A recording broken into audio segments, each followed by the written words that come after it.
Hello friends, welcome to my YouTube channel the pet vision. This is Sahil Malik, your host and your vet. तो guys, आज की जो video है most important topic के ऊपर है। तो गाइस, मैं आशा करता हूं आप इस वीडियो को एंड तक देखेंगे और ऑब्जर्व करेंगे जो भी पॉइंट्स मैं आपको बताऊंगा।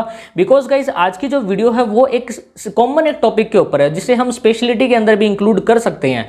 तो गाइस, ये टॉपिक क्या है कि why my dog is limping. तो गाइस, कई बार क्या होता है, आपने ऑब्जर्व किया होगा, आपका जो डॉग है आगे वाले पैरों को और कई बार पीछे वाले पैरों को वो लिंप करता हुआ चलता है, यानी वो झटके मारता हुआ चलता है। तो गाइस, उसके पीछे वो मेन ऐसे रीजन क्या है जिनकी वजह से ऐसी प्रॉब्लम आपके डॉग को फेस करनी पड़ रही है, तो आज हम आपको बताएंगे। एटलीस्ट गाइस, अगर आपको ये पता होगा कि क्या वो रीजन है, तब गाइस आप प्रॉपर एक ट्रीटमेंट करवा सकते हो। सबसे पहले तो गाइस आपको चेक करना है, सुपरफिशियली आप चेक कर सकते हो, कोई भी इंजरी ना हुई हो आपके डॉग को, या आपके डॉग को कोई ट्रॉमा तो नहीं हुआ है। आपको ये चीजें चेक करनी है। अगर ये प्रॉब्लम है तो इमीडिएटली वेट से कंसल्ट करें और अच्छे मेडिसिन, अच्छी एक ड्रेसिंग से आप अपने डॉग को ठीक करवा सकते हैं।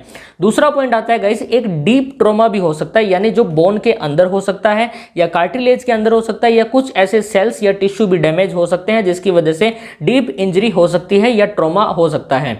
आगे गाइस, एक रीजन है, अगर आपके डॉग के जो नेल है उनकी ओवर ग्रोथ हो चुकी है, आप ग्रूमिंग सेक्शन पे लेके जा रहे हो बट आप नेल कटिंग नहीं करवा रहे हो, ये बहुत ही बड़ी गलती है। आपको नेल कटिंग टाइम पे जरूर करवानी है। वीडियो भी हमने बनाई हुई है, आप देख लेना। ग्रूमिंग पार्ट 1 में हमने बनाई है, पार्ट 2 आपको नेक्स्ट टाइम मिलेगा। तो गाइज, ये बहुत ही ज़्यादा ज़रूरी है नेल कटिंग करवाना, बिकॉज ये भी बहुत ज़्यादा जो पेन क्रिएट कर देता है कई बार, अगर नेल काफ़ी ज़्यादा बड़े हैं और बहुत ही भद्दे भी लगते हैं यार, ठीक है, जैसा कि आपको स्क्रीन पे भी नज़र आ रहा होगा। आगे गाइज, मेन एक रीज़न है, कई बार गाइज कुछ ऑर्गेनिजम्स ऐसे होते हैं, जो कीट जो होते हैं, जिन्हें हम इंसेक्ट्स वगैरह बोलते हैं, वो बाइट कर लेते हैं आपको, आपके डॉग के यानी पाउच के अंदर बाइट कर लेते हैं, जिसकी वजह से बहुत ही ज़्यादा वहाँ पे इन्फ्लामेशन हो जाती है, स्वेलिंग भी होती है, पेन फील होता है जब आपका डॉग चलता है, और वहाँ पे गाइज आपको थोड़ा रेडनेस सा नजर आएगा, जैसा कि स्क्रीन पे आपको फोटोग्राफ दिख रही है। तो गाइस, ये भी एक रीजन हो सकता है कि आपका जो डॉग है लिंप करके चल रहा है।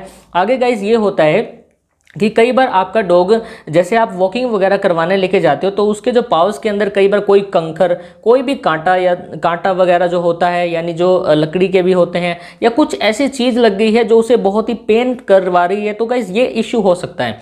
आगे गाइस, एक बहुत बड़ा इशू है स्कैर टिश्यू।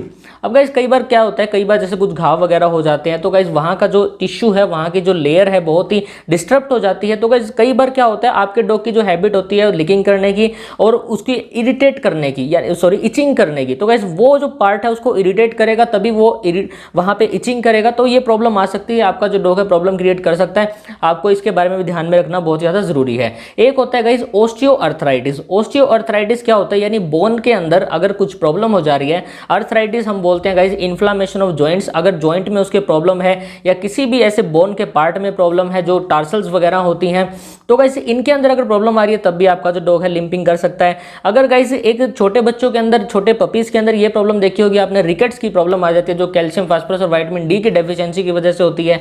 अगर गाइस रिकेट्स की प्रॉब्लम है, तब भी ये हो सकता है, जिसे हम नॉर्मली एक लेग बेंडिंग भी बोल सकते हैं, कि लेग आपके डॉग के जो बाइंड कर चुके हैं। एक प्रॉब्लम आती है गाइस डिस्प्लेशिया, यानी जिसे हम हिप डिस्प्लेशिया बोल सकते हैं। डिस्प्लेशिया किसी भी टाइप का हो सकता है, तो हिप के लिए हमने भी एक वीडियो बनाई हुई है, आप देख सकते हो और अच्छे से समझ सकते हो कि हिप डिस्प्लेशिया क्या होता है। बहुत ही एक सीरियस एक कॉज है।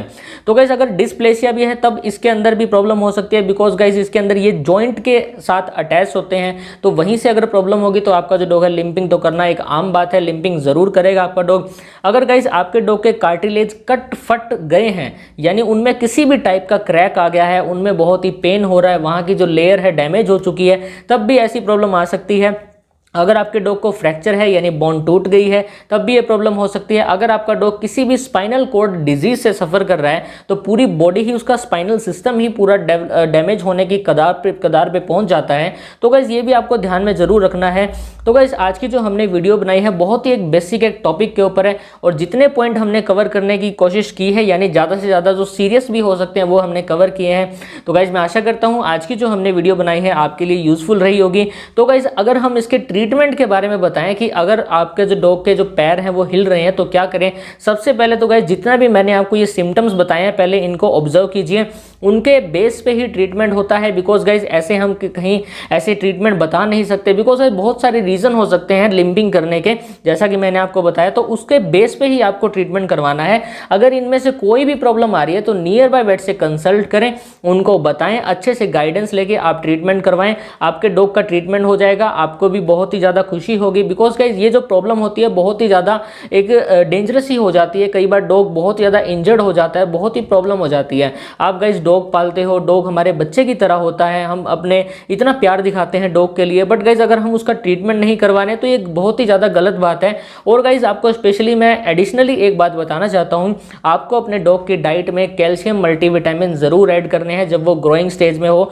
ग्रोइंग स्टेज में भी कर सकते हो, लेकिन अगर वो 1 साल से अबोव एज का भी है तब भी आप कर सकते हो। Thank you so much for watching this and please do like, subscribe, comment and share. Thank you so much.